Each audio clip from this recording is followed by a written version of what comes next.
Hey there, Fourth Trimester listeners. Our program today is proudly sponsored by Family Album, your secure haven for sharing baby photos and videos. Head over to the App Store today, search Family Album, one word, download the app, and start creating a legacy of love, one photo at a time.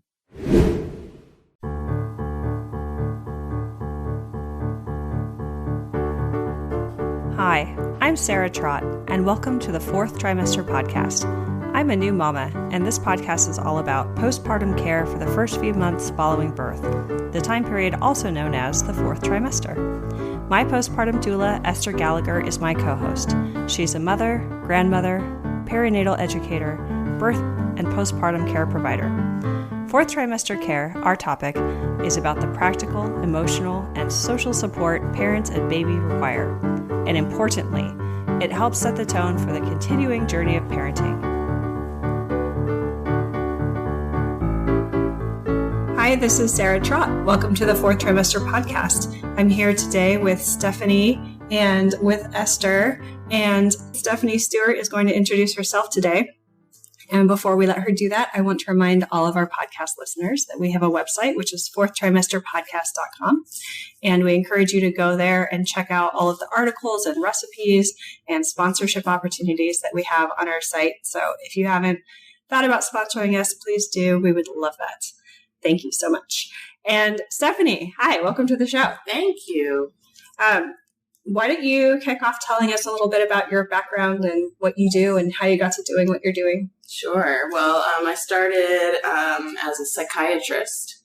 So mental health was always, it was a primary concern coming out of medical school and seeing all the different options of fields one can go into and saying, well, I've seen a lot of people where their bodies are in great shape, but their minds are torturing them.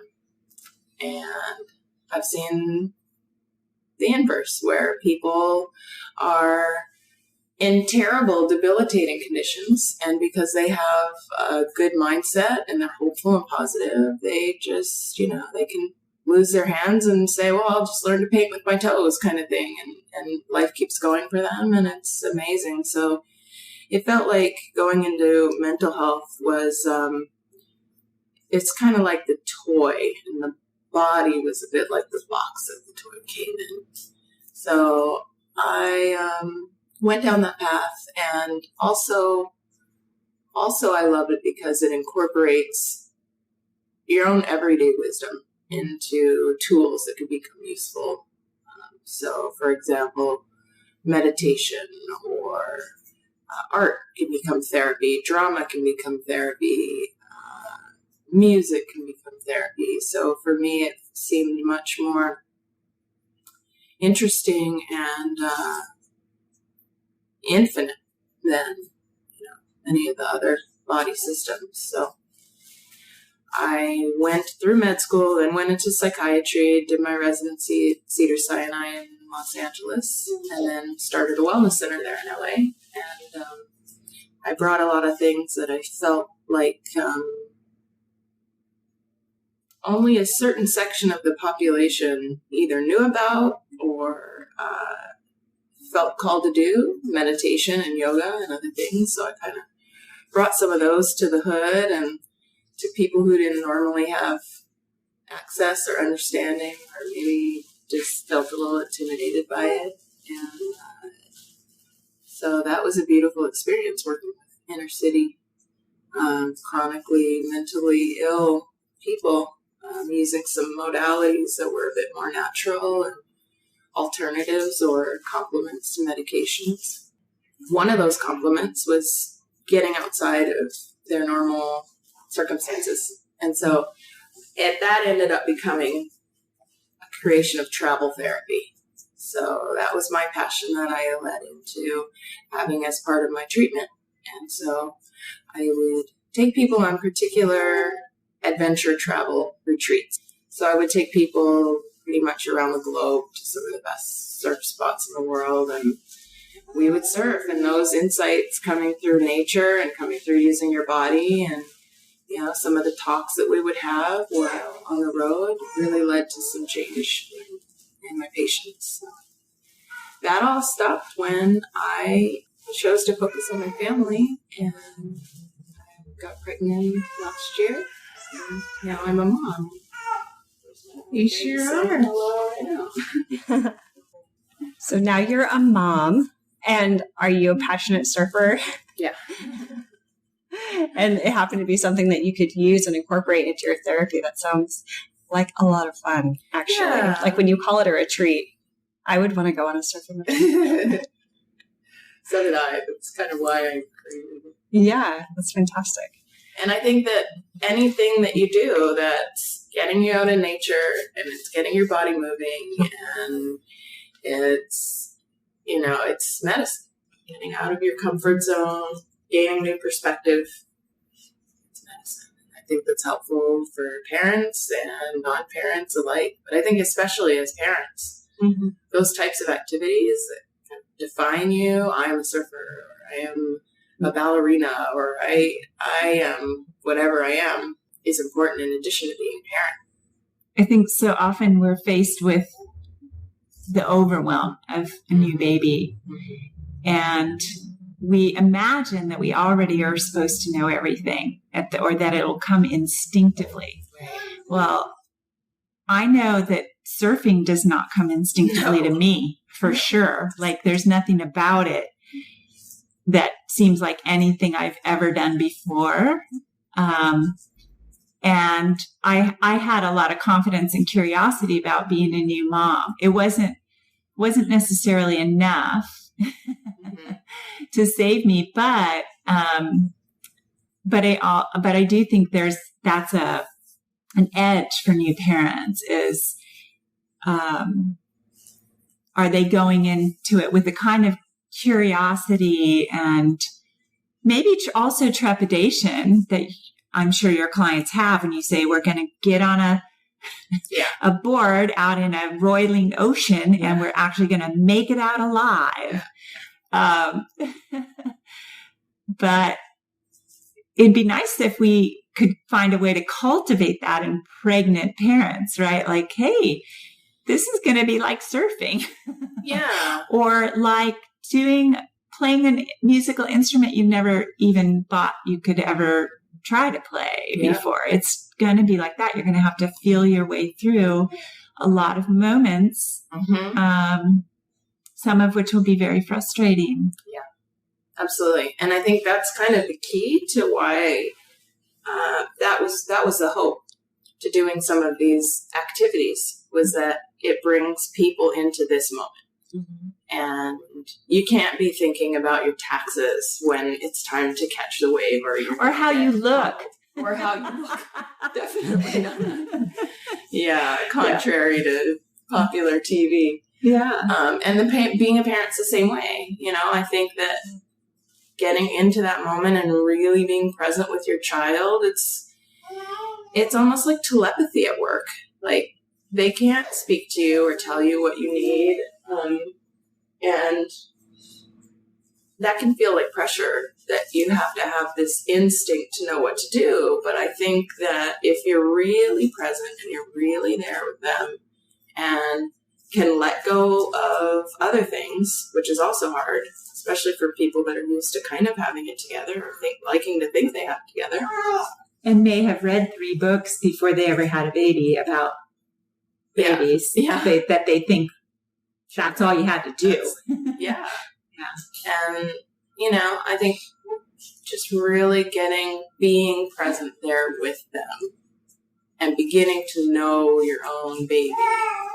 It's not some instinct that you gain biologically because you're a woman, which, some of that's there. Been some interesting recent studies on how women's brains grow during pregnancy. Women's brains grow as opposed to their partner.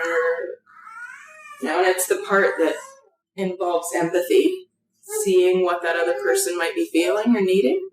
So there is some biology that's there to help us out. There's quite a lot, actually.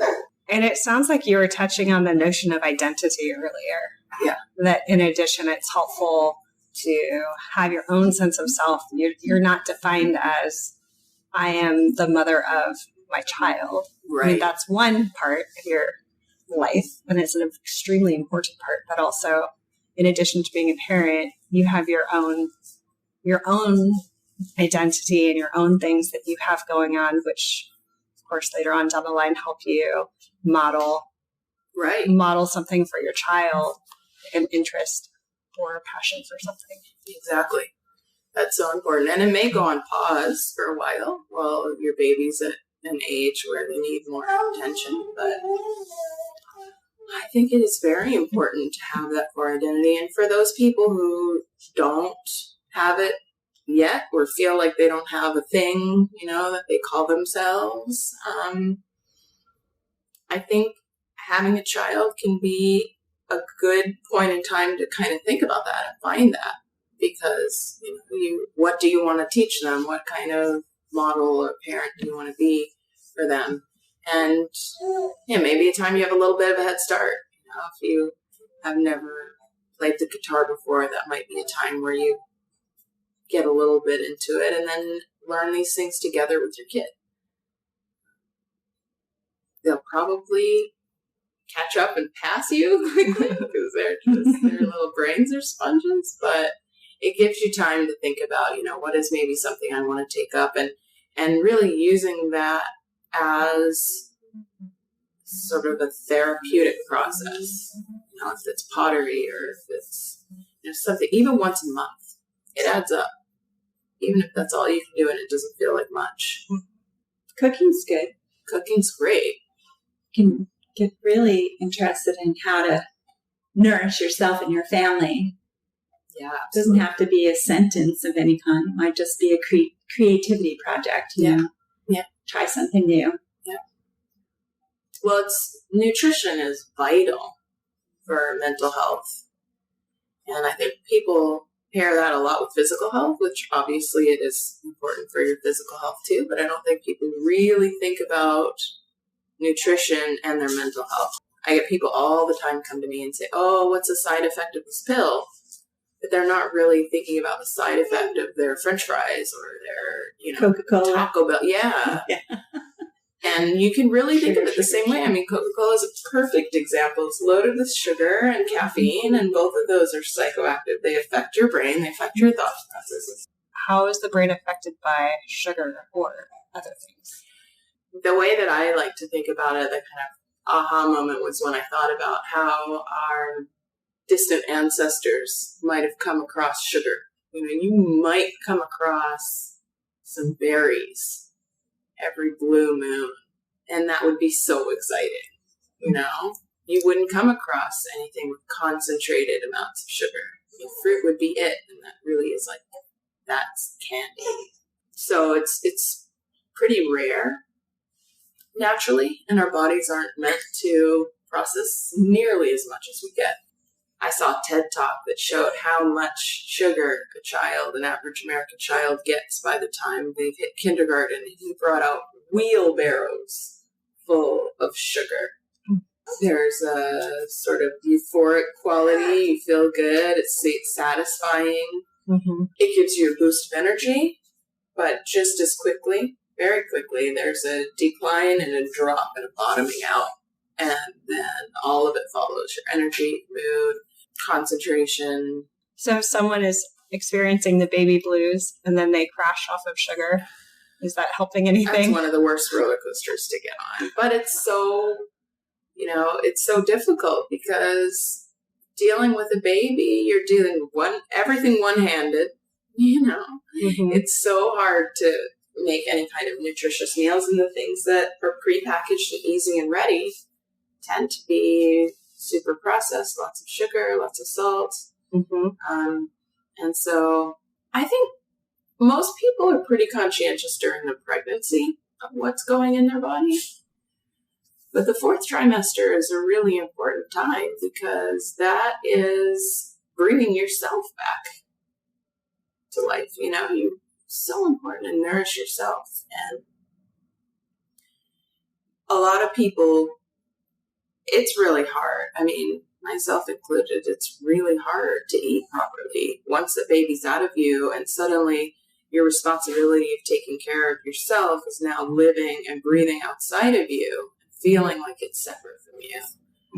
when you're still just as connected to that child, even though it may not be a physical, cord between you two anymore, but there's an emotional cord, there's an energetic cord, and they feel your emotions. The babies don't even know that they're separate from you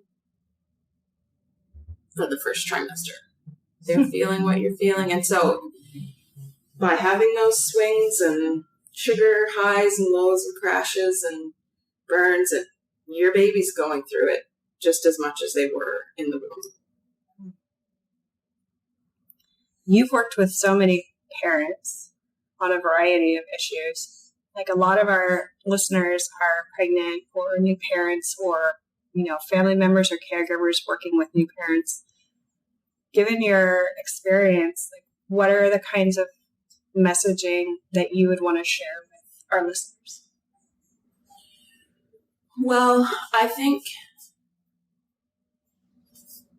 that the community is so important, and the generations above us are so important. That's one thing. Our culture doesn't really have the same kind of central core around a baby, this idea that it takes a village. It's so true. And I think that people strive in this day and age, in this society, culture, for independence. And that's great. You don't want to be dependent, but independence isn't the end of the road. It's interdependence, where you're connected with one another and helping out and giving back, and everybody benefits. The babies benefit from the grandparents benefit from having a little one around, and aunties and uncles. We all get familiar and practice. So then when it's your turn, you've taken care of maybe a sibling's kid for a while, and it's very good for the babies to see different faces and attitudes and, stimulation in different ways. So that's a huge message, and if you don't have that family support, just beginning to reach out and build the community around you of other new parents. It's a great time to connect with other people, because everybody feels kind of in the same boat. And I know some who have started these mommy and me groups, and 10 years later, that core group is still meeting and going and taking vacations together, and that's kind of their circle. Yeah, there's a group out there that are going to get some unsolicited advertising from me, but Music Together is fun and low key, and little babies go. Yeah, and parents and grandparents take them, and it's pretty interactive, and you get to learn new songs that you might not know, and meet parents and grandparents there. So they're a great little group. It's a great little group. Yeah. And I do see the other parents at the playgrounds from that class. I recognize the kids. And it's so true, community. And it feels so good, as you say, to hear someone say, yeah, I find that hard too. Yeah. Or I've got an idea for that. Whatever it is. Yeah, the isolation is that's a real red flag for your own mental health. As a mom, when you start to feel isolated, and some of that's going to be natural because you're tethered to the kid and, feeding constantly and changing. But even as preventative maintenance, if you know this is coming up, go ahead and start getting those plans together, get a little schedule, one thing a day to do. No more, no less. Is what I mean. One thing to accomplish, or one little class to go to, and begin to set those routines, because the kids need the routines and you need the routines as well. In Jasmine Dunkel's class, I'm going to reference her connection to us here, and hopefully we'll get her on the show pretty soon. She talked about strategic abandonment, and by that she means letting go of the things that are a lot of pressure and don't matter that much. Right. So that you have room to get out of the house or do something more mentally and mood nourishing. So, don't worry about cleaning the bathroom today if really you'd be much better off to get outdoors with your baby and meet up with somebody and have a healthy snack while you're out there. Absolutely. Your priorities shift, and it's important to let your own to-do list shift as well. Mm-hmm. And I think having the housework not trump the connection with people out in the world, right? And another strategy that friends and I did when we were all new moms is we cook together. Mm-hmm. So we'd get groceries and show up at one person's house and, just cook through the day and take care of the babies as needed and sort of pass around the chores, but then maybe go home with enough meals for a week. It's a fantastic idea. And we could, and that was, and it was fun because we might have, somebody else's recipe that we get to eat and have never eaten, or from their family tradition, their ethnic background could come forward and everybody could benefit from that. Mm-hmm. And so, and it also meant that we could do a little bit of fun research alone and together to bring to that thing we were going to be doing once a week or however often, whenever. It's lovely. I mean, it really sounds like the way that people did it long mm-hmm. ago, mm-hmm. and people still do today, but not necessarily in the West. It's not that same kind of support structure that's inherent, and creating it yourself is really vital. Mm-hmm. It's not the same through Skype. No, it isn't. I mean, you need to touch other people. Yeah. Touch them. Yeah. Hey, fellow parents, can we take a moment to reflect on the joyous chaos that is parenthood? Those days when our hearts swell with love at the sight of our little ones and we're bursting at the seams to share every adorable moment with the world. But let's be real. Some things are better kept in the family, and your loved ones who matter the most aren't always close by, and they might not be that tech-savvy either. So how can you easily share your baby's beautiful growth with loved ones while keeping your precious memories secure?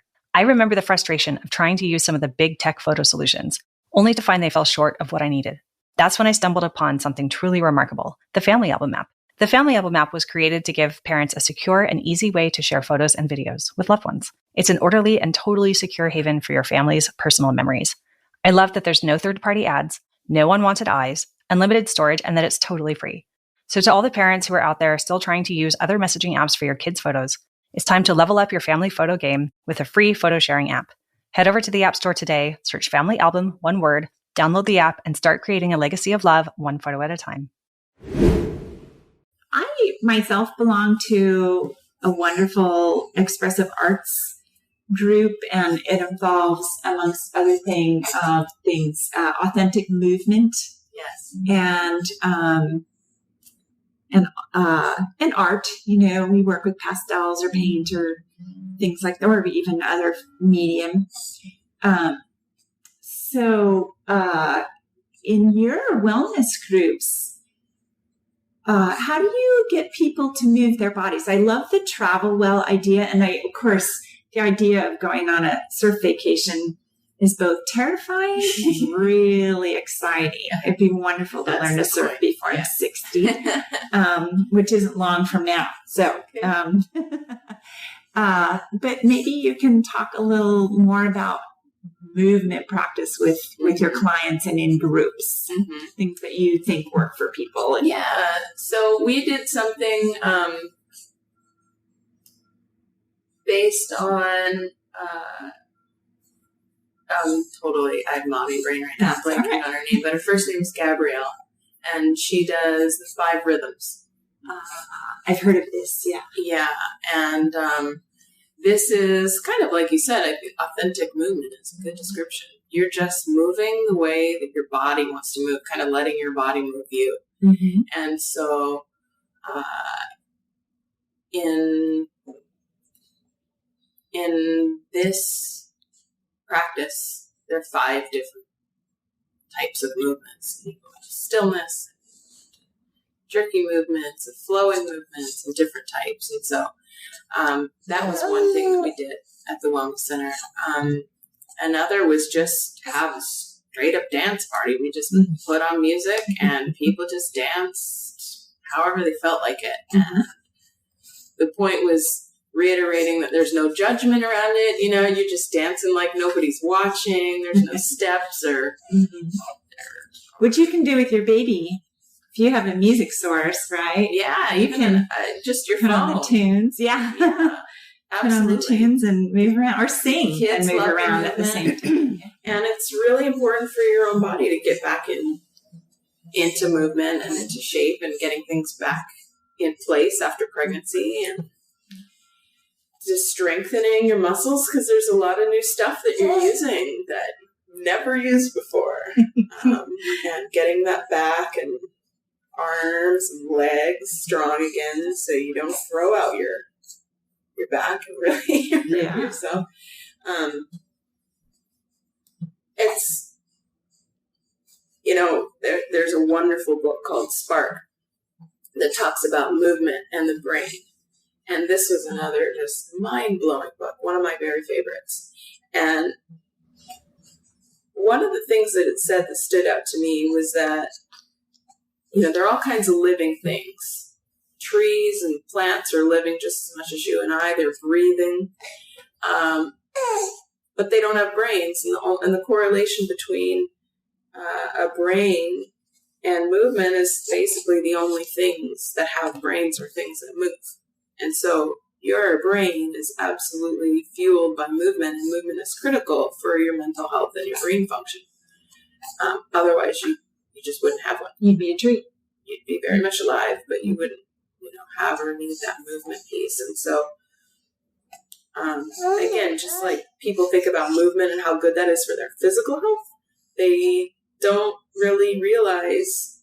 I think it comes once you do exercise. A lot of people know, I feel really great. My mood improves. But the science behind it has only been more recent, and it's staggering how much movement improves.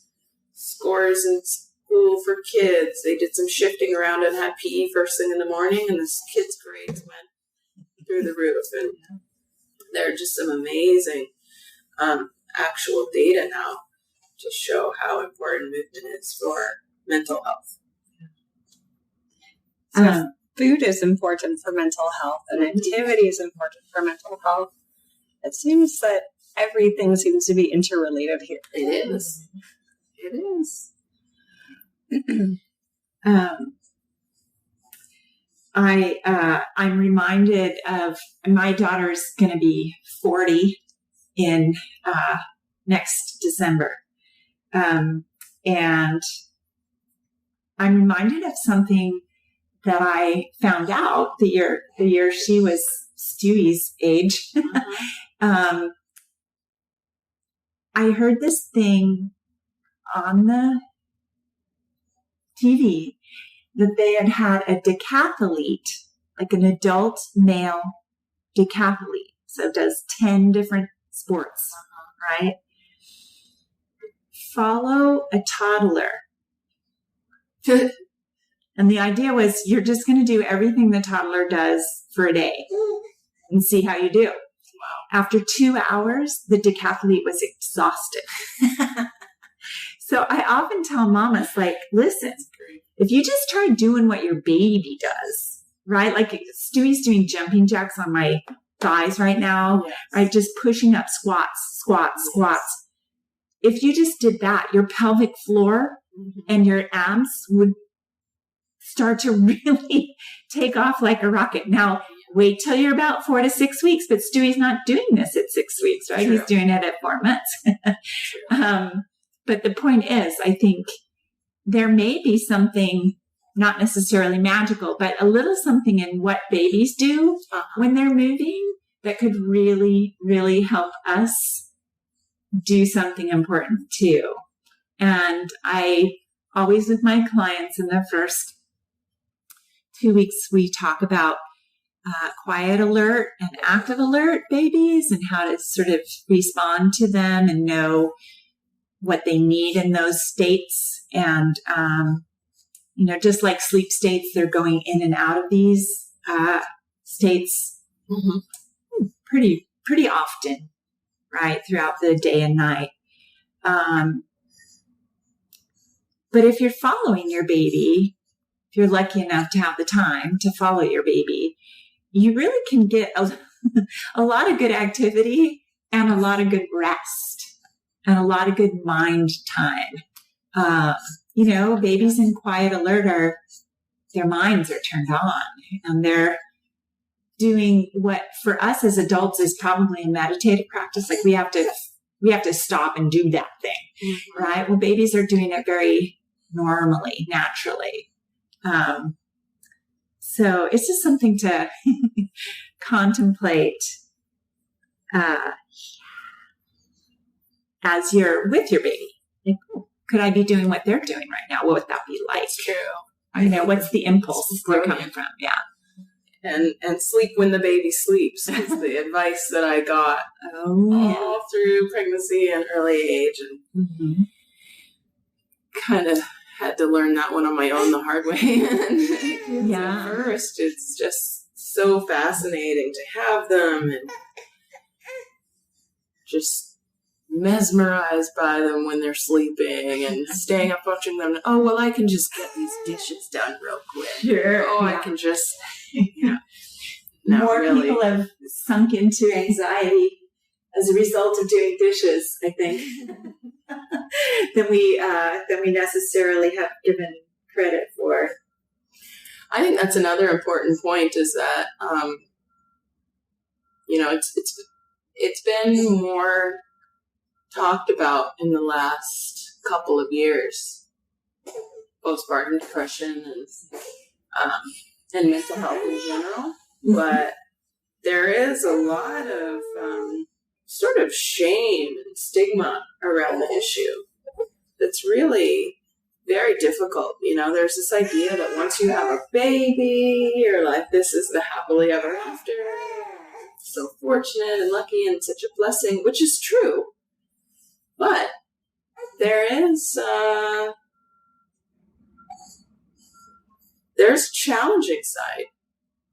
And postpartum depression is so common. And baby blues are almost ubiquitous. And postpartum psychosis is more common than a lot of people even care to mention. I think people will talk about postpartum depression, but still crossing that line into thinking thoughts that feel intrusive, that aren't your own, that are scary, thoughts about hurting the baby or hurting yourself, or just really becoming so anxious and concerned that it crosses a line into becoming paranoid and fearful. These are realities for a lot of people, and they're not talked about enough and recognized enough until, unfortunately, sometimes things go bad. And that can all be prevented with just awareness and early intervention. Getting some help when you need it. Taking the shame out of it, because there is no shame in it. These things are hormonally based, and with all the flux in our hormones after pregnancy, and then the crash after those good time hormones have come down, and the sleep deprivation on top of that, and the huge responsibility, and maybe relationship concerns, financial concerns, it all adds up. And that's a time to really get help if you're needing it.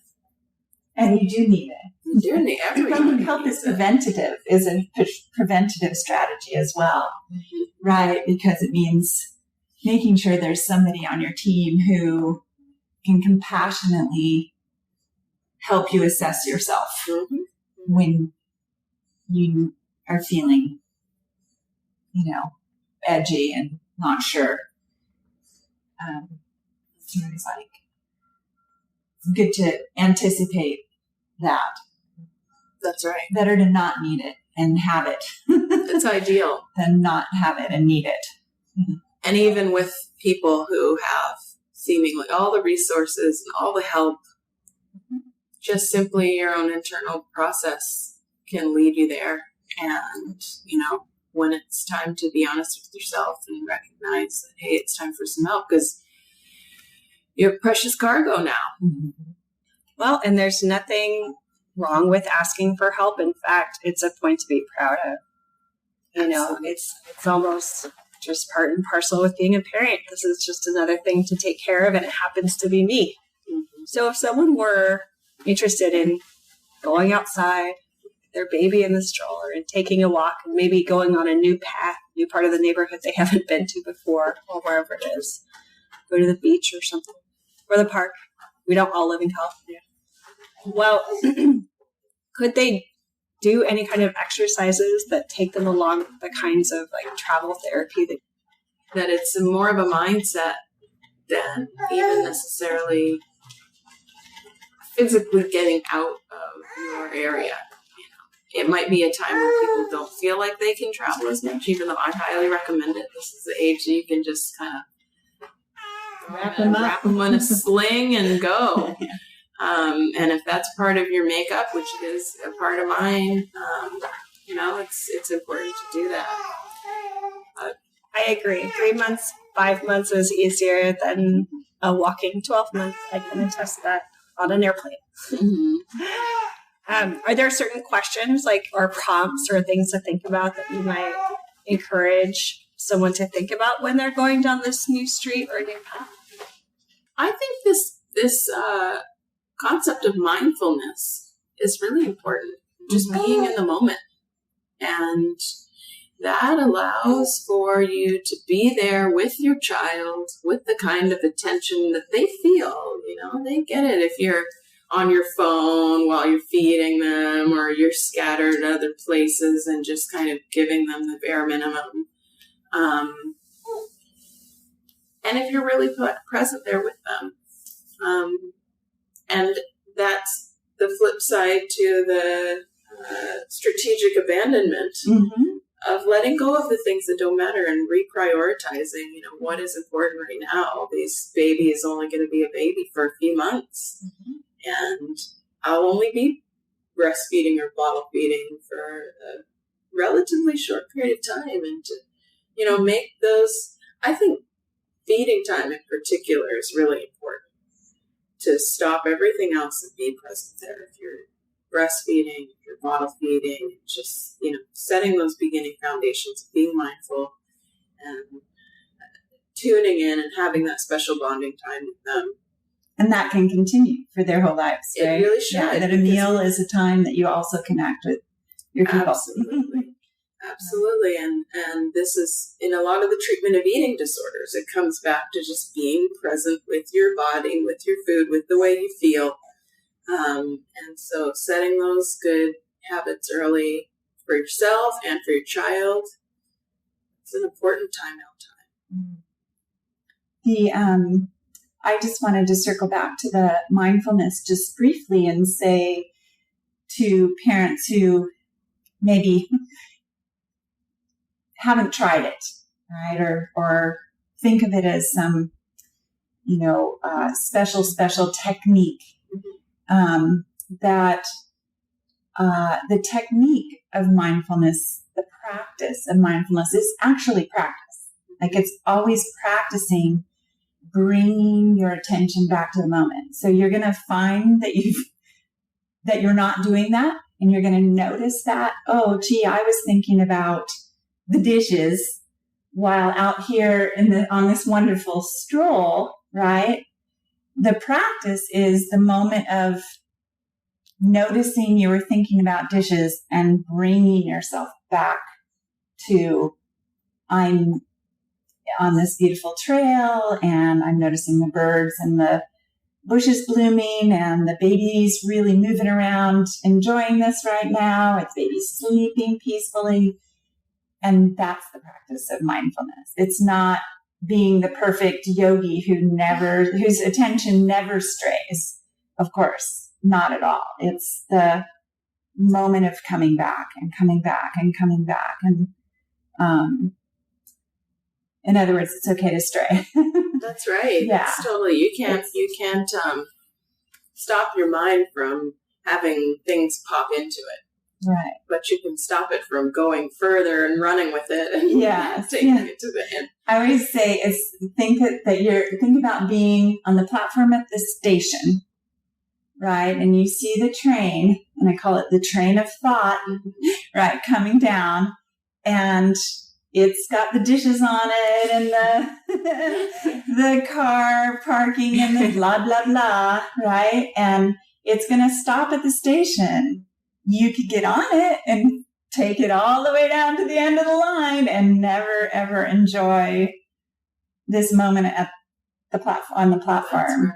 Right. So it's, or you could be on that train and maybe you just want to jump off at the next stop.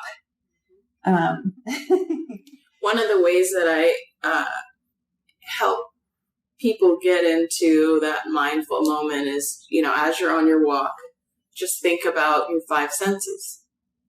And right now, what am I seeing? Focus on the leaves fluttering or, a little butterfly or whatever you're seeing. What are you hearing? What are you feeling? How does your skin feeling? Is the sun shining on your skin? Is there a breeze? If there's a taste in your mouth from lunch or whatever, what are you saying? What is going on in your 5 senses in your body? And that really helps bring it out of your head and into your body and thus into the moment. And that's why movement works so well, because you're out of your head and into your body.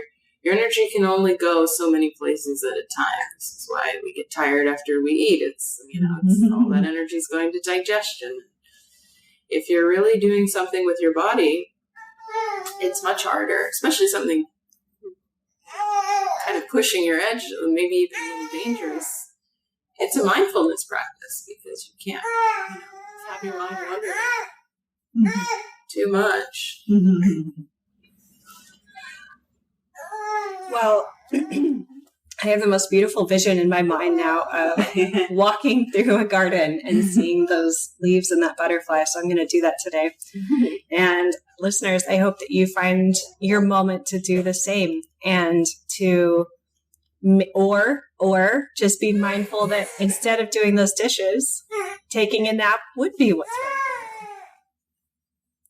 So we're going to say goodbye to you, Stephanie, and to Stewie, who's been a wonderful bonus guest on our program today. And just thank you so much for your thoughts and what you've shared with us today. It's my pleasure. Thank you very much. Thanks for having us. This information is so important. As a final reminder, as we sign off, I'll ask you to sponsor us again and to invite you to listen to our other podcast episodes. We touched on a lot of interesting topics. We just published Lisa Abramson's conversation, and Lisa experienced the postpartum psychosis you were talking about, a rather extreme case. And she's been doing a lot of talking about that. So please check out that episode too. And we hope you have a wonderful day. We'll talk to you soon. Thanks, everybody. Bye-bye. Bye.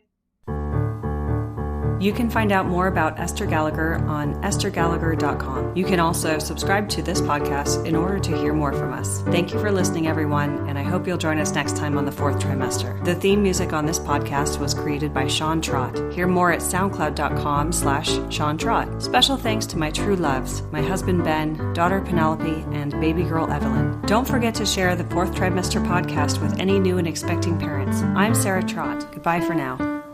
Hello again, bicycle man. I know you're doing all that you can. I wrote the song, simple and true.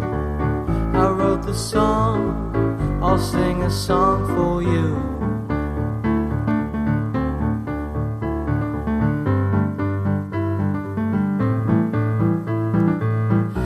got your wheels, you got your gears. You ride around town without any fear. You got your pedals, you got your brakes.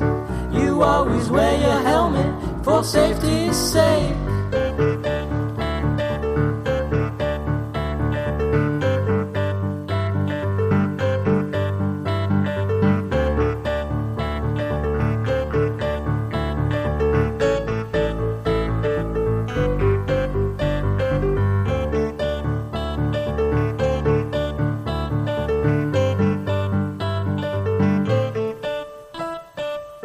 Hello again, bicycle man. I know you're doing all that you can. I wrote the song, simple and true. I wrote the song, I sing a song for you.